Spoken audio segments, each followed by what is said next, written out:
Students, hope you will be fine. The topic for today's discussion is scheduling algorithms. जैसा कि मैंने आपको बताया, CPU शेड्यूलिंग का जो बेसिक वर्क है वो ये है कि हम CPU का मैक्सिमम यूटिलाइजेशन कर सकें, प्लस कहीं पर भी कोई ऐसी सिचुएशन ना आए जिससे कि हमारा टास्क रुक जाए, मींस बॉटलनेक हो जाए या फिर डेडलॉक आ जाए। तो हमें इन चीज़ों को अवॉइड करना होता है। पहला कि डेडलॉक ना हो, दूसरा कि CPU आइडियल ना बैठे, हम उसका मैक्सिमम यूटिलाइजेशन कर सकें। ये सारा का सारा वर्क आपका ऑपरेटिंग सिस्टम परफॉर्म करता है। There are various algorithms which are used by the operating system to schedule the processes on the processor in an efficient way. बहुत सारे शेड्यूलिंग एल्गोरिथम्स हैं जिनका यूज़ ऑपरेटिंग सिस्टम करता है, जिसकी हेल्प से प्रोसेसेस को प्रोसेसर असाइन किया जाता है, वो भी एफिशिएंट वे में। देखिए, हमारे पास में CPU प्रोसेस को टाइम देगा, ये डिसाइड करेगा आपका ऑपरेटिंग सिस्टम के पास में एल्गोज होते हैं, जैसे शॉर्टेस्ट जॉब फर्स्ट का यूज़ करना है, लीफो ऑर्डर यूज़ करना है, फीफो ऑर्डर यूज़ करना है, या फिर राउंड रॉबिन एल्गो यूज़ करना है। ये सारा का सारा जो डिसाइडेशन होता है ये आपका ऑपरेटिंग सिस्टम करता है। अब जो हमारा शेड्यूलिंग एल्गोरिथम यूज़ करेंगे उसका बेसिक पर्पस क्या है? सबसे पहला, मैक्सिमम CPU यूटिलाइजेशन, CPU का ज़्यादा से ज़्यादा यूज़ किया जा सके, CPU से मैक्सिमम आउटपुट लिया जा सके, उसका रिस्पॉन्स टाइम ज़्यादा हो, उसका हम मैक्सिमम थ्रूपुट ले सकें, CPU आइडियल ना बैठे। सेकेंड पॉइंट क्या है? Fair allocation of CPU। देखिए, ऐसा ना हो कि CPU केवल एक ही टास्क को एग्जीक्यूट करता रहे। एक प्रोसेस ऐसी है जिसकी प्रायोरिटी क्या है, लो। देखिए, मेरे पास में बहुत सारी प्रोसेसेस हैं, जैसे P1 है, P2 है, P3 है, P4 है, ठीक है। इसकी प्रायोरिटी 1 है, इसकी प्रायोरिटी 12 है। तो अगर CPU इन्हीं हायर प्रायोरिटीज़ की प्रोसेसेस को रन करता रहेगा तो लोअर प्रायोरिटी की प्रोसेस कभी भी रन नहीं कर पाएगी। तो ये क्या हो जाएगा? एक फेयर एलोकेशन नहीं होगा। तो कहीं ना कहीं यहाँ पर भी किसी ना किसी ऐसे शेड्यूलिंग एल्गोरिथम को यूज़ करना है कि हमारे पास में कोई ऐसी प्रोसेस जिसकी प्रायोरिटी लो है उसको भी CPU अपना टाइम दे सके। थर्ड, मैक्सिमम थ्रूपुट, हमें मैक्सिमम थ्रूपुट मिले, हमें मैक्सिमम आउटपुट मिले, रिस्पॉन्स टाइम बहुत कम हो। Students, minimum turn around time. देखिए, मैंने आपको वेरियस टाइम्स बताए थे जो कि प्रोसेस के साथ में एसोसिएट होते हैं। हमारे पास में टर्न अराउंड टाइम होता है, हमारे पास में वेटिंग टाइम होता है, हमारे पास में रिस्पॉन्स टाइम होता है। तो जो हमारा टर्न अराउंड टाइम होता है वो अराइवल टाइम से लेके कंप्लीशन टाइम, मींस एक प्रोसेस कब रेडी क्यू में आई और उसका कंप्लीशन मतलब टास्क कब तक कंप्लीट हुआ है, टोटल टाइम आपका टर्न अराउंड टाइम कहलाता है। मींस अगर हम वेटिंग टाइम को प्लस कर दें और जो बर्स्ट टाइम है उसको प्लस कर दें तो हमारे पास में टर्न अराउंड टाइम आ जाएगा। वेटिंग टाइम, प्रोसेस रेडी से रनिंग स्टेट में जाने में कितना समय लेगी वो वेटिंग टाइम कहलाएगा। बर्स्ट टाइम जो होता है वो आपका एग्जीक्यूशन टाइम होता है, मींस रनिंग स्टेट में प्रोसेस आई और कब तक उसका टास्क कंप्लीट हुआ वो आपका बर्स्ट टाइम कहलाएगा। नाउ स्टूडेंट्स, तो वेटिंग टाइम जैसा कि मैंने आपको बताया, प्रोसेस रेडी क्यू में है और जब तक CPU का टाइम उसे नहीं मिलेगा वो वेटिंग स्टेट में कहलाएगी और यही उसका वेटिंग टाइम होगा। रिस्पॉन्स टाइम, कब आपको आउटपुट मिलना स्टार्ट हो गया, that is known as response time. तो शेड्यूलिंग एल्गोरिथम जो होता है उसका मेन ऑब्जेक्टिव होता है इन सारे टास्क को फुलफिल करना। Maximum CPU utilisation, fair allocation of CPU, maximum throughput, minimum turn around time, minimum waiting time and minimum response time. Now students, अब हम एल्गोस के बारे में बात करेंगे। कौन कौन से शेड्यूलिंग एल्गोरिथम्स आपका ऑपरेटिंग सिस्टम यूज़ करता है, जिसमें सबसे पहले हमारे पास में आता है FCFS। जैसा कि इसके नाम से ही मुझे पता चल रहा है, it stands for first come first serve basis, means जो जॉब पहले आएगी उसको CPU पहले टाइम देगा।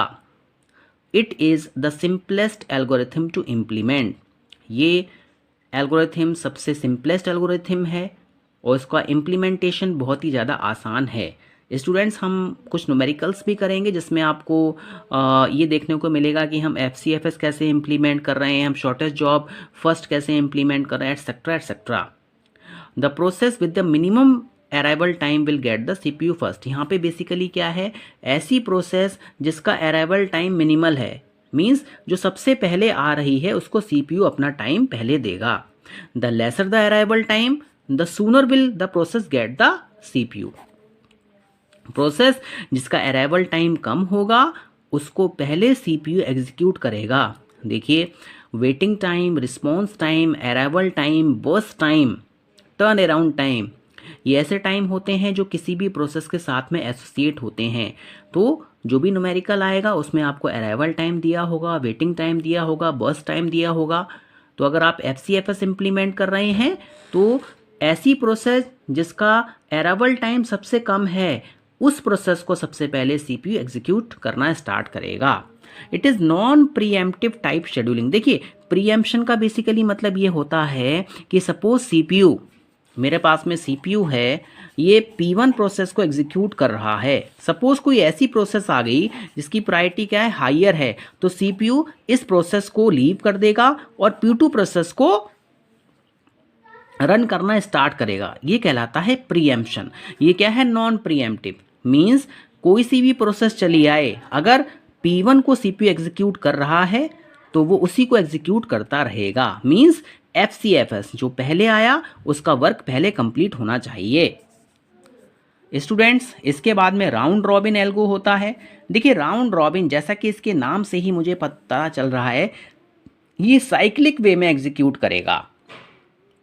यहाँ पर जो ऑपरेटिंग सिस्टम होता है वो टाइम क्वांटम डिसाइड करता है, मतलब टाइम की एक लिमिट डिसाइड करता है कि 2 सेकंड एग्जीक्यूशन होना है, 3 सेकंड एग्जीक्यूशन होना है या 4 सेकंड एग्जीक्यूशन होना है।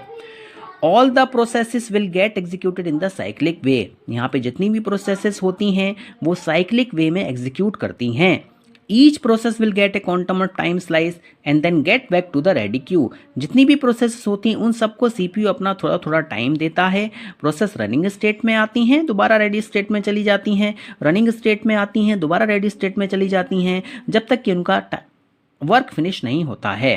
स्टूडेंट्स, ये जो हमारी शेड्यूलिंग है ये pre emptive type of scheduling है। अगर कोई ऐसी प्रोसेस जिसकी प्रायोरिटी ज़्यादा है तो CPU पहले उसको एग्जीक्यूट करेगा और जिस प्रोसेस को एग्जीक्यूट कर रहा है उसकी प्रायोरिटी कम है तो वो उसको लीव कर देगा। स्टूडेंट्स, जैसा कि आपको इस डायग्राम में शो किया गया है, यहाँ पे 2 सेकंड्स का टाइम क्वांटम डिसाइड किया गया है, that is time slice decide की गई है ऑपरेटिंग सिस्टम के थ्रू। तो पहले P1 को 2 सेकंड मिलेंगे, P2 को, P3 को, P4 को, P5 को, उसके बाद में दोबारा P1 का एग्जीक्यूशन स्टार्ट हो जाएगा, फिर P2, P3, P4, P5, और जिस प्रोसेस का टास्क फिनिश होता जाएगा वो यहाँ से लीव करती जाएगी। ये हमारा राउंड रॉबिन एल्गो होता है। नाउ स्टूडेंट्स, इसके बाद हम बात करते हैं SJF की। SJF it stands for shortest job first. ऐसी जॉब जो कि शॉर्टेस्ट है, जिसका एग्जीक्यूशन मींस बर्स्ट टाइम, जिसको कि CPU का कम टाइम चाहिए। जैसे कि उसको दोस्त, एक प्रोसेस मेरे पास में P1 है जिसका एग्जीक्यूशन टाइम क्या है, 5 मिली सेकेंड है। एक प्रोसेस P2 है जिसका एग्जीक्यूशन टाइम 2 मिली सेकेंड है। तो यहाँ पे प्रोसेसर जो होगा वो पहले P2 को एग्जीक्यूट करेगा। The job with the shortest burst time will get the CPU first. ऐसी जॉब जिसका बर्स्ट टाइम बहुत कम है उसको CPU पहले एग्जीक्यूट करता है। The lesser the burst time the sooner will the processor get the CPU। ऐसी प्रोसेसेस जिसका बर्स्ट टाइम बहुत कम होगा वहाँ पर हम SJF को इम्प्लीमेंट करेंगे। ये भी आपकी non pre-emptive type of scheduling है। ये हमारी नॉन प्रीएम्प्टिव शेड्यूलिंग है, मीन्स यहाँ पे प्रायोरिटी का कोई भी असर नहीं होता है। देखिए, FCFS में क्या था, अराइवल टाइम था, वहाँ पे हम अराइवल टाइम को देखते हैं, और जो हमारा SJF है यहाँ पर हमको बर्स्ट टाइम को देखना है। नाउ स्टूडेंट्स, नेक्स्ट है shortest remaining the first. Means अगर आप SJF में shortest job first scheduling algorithm में प्री एम्प्शन लगा देते हैं, मीन्स जिसकी कोई ऐसी प्रोसेस अगर आ रही है सीपीयू के पास में जिसकी प्रायोरिटी ज़्यादा है तो वो पहले उसको एग्जीक्यूट करेगा, तो वो आपका shortest remaining the first scheduling algorithm बन जाता है। स्टूडेंट्स, यहाँ पर जो जॉब शेड्यूल होती हैं वो रिमेनिंग टाइम ऑफ एग्जीक्यूशन के कॉन्सेप्ट और प्रिंसिपल पर यूज़ की जाती हैं। नाउ स्टूडेंट्स जो हमारी नेक्स्ट शेड्यूलिंग एल्गोरिथम है वो है प्रायोरिटी बेस्ड शेड्यूलिंग। देखिए यहाँ पर जितनी भी प्रोसेसेस होती हैं उन सबको एक प्रायोरिटी असाइन की जाती है। प्रायोरिटी 1 से लेके 5 तक प्रायोरिटीज़ होती हैं। जितना ज़्यादा हायर नंबर होता है, ठीक है, उतनी ही अगर प्रायोरिटी ज़्यादा है, the sooner will the process get the CPU. ऐसी प्रोसेस जिसकी प्रायोरिटी ज़्यादा होती है, सीपीयू उस प्रोसेस को पहले एग्जीक्यूट करता है। If the priority of the two processes will be same, suppose हमारे पास में 2 प्रोसेसेस आई, P1 है, P2 है, P3 है, P4 है, P5 है। एक की प्रायोरिटी 1 है, एक की 2 है, फिर P3 की 1 है, फिर 5 है, फिर 3 है। अब देखिए यहाँ पर 2 प्रोसेसेस हैं, एक P1 है और एक P3 है। इनकी प्रायोरिटी क्या है? सेम है। तो यहाँ पर इनका अराइवल टाइम देखा जाएगा।